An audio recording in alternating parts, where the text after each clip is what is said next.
ঢাকার গুলশানে সাবেক সংসদ সদস্য শাম্মী আহমেদের বাড়িতে গিয়ে ৫০ লাখ টাকা চাঁদা দাবি করেছিল এমন অভিযোগে ৫ জনকে আটক করেছে পুলিশ। আর এর মধ্যে ৩ জন ছিলেন বৈষম্য বিরোধী ছাত্র আন্দোলনের নেতা।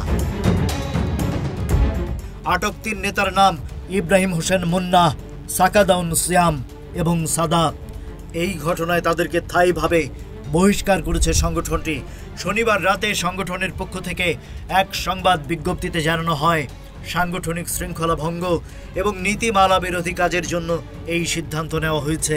সভাপতি রিফাত রশিদ ও সাধারণ সম্পাদক হাসান ইনাম এই বহিষ্কারের অনুমোদন দেন। এছাড়া আরও আটক হয়েছেন সংগঠনের কেন্দ্রীয় ক্রীড়া সেলের সদস্য রিয়াদ ও আরেকজন আমিনুল ইসলাম।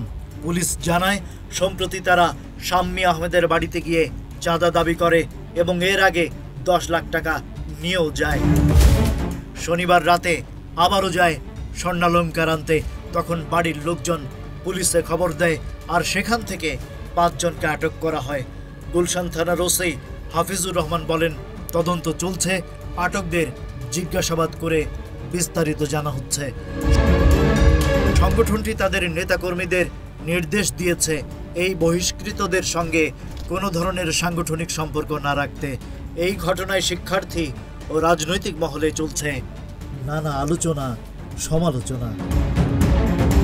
Rajib Raihan, news flash 71।